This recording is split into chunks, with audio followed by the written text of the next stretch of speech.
Warga Kelurahan Bukit Baru, Kecamatan Ilir Barat 1 Palembang dikagetkan dengan penemuan seorang ibu dan anaknya yang tewas terbunuh di dalam rumahnya. Korban masing-masing Wasilah 40 tahun dan putrinya Farah 16 tahun.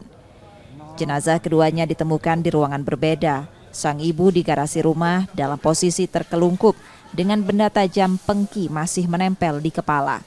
Sementara anaknya mengalami luka senjata tajam yang ditemukan di dalam kamar.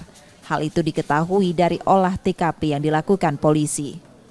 Kapolrestabes Palembang menerangkan, peristiwa itu disaksikan putra bungsu korban yang saat itu tengah berada di dalam rumah. Korban Farah sempat menelpon ayahnya sambil berteriak minta tolong sesaat sebelum ikut dibunuh. Pembunuhan di Tenggarai dilakukan satu pelaku dengan motif diduga dendam karena tidak ada barang yang hilang di dalam rumah korban. Dari lokasi, polisi mengamankan pengki, pisau dapur dan lainnya sebagai barang bukti, serta memeriksa sejumlah saksi.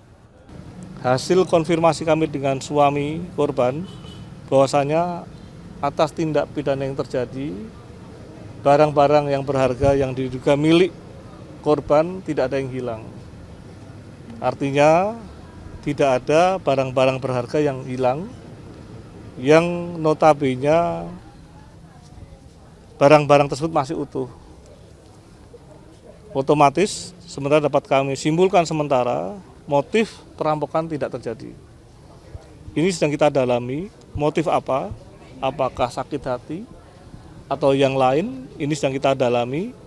Yang pasti modus operandinya adalah melakukan tindakan penganiayaan yang menyebabkan matinya seseorang.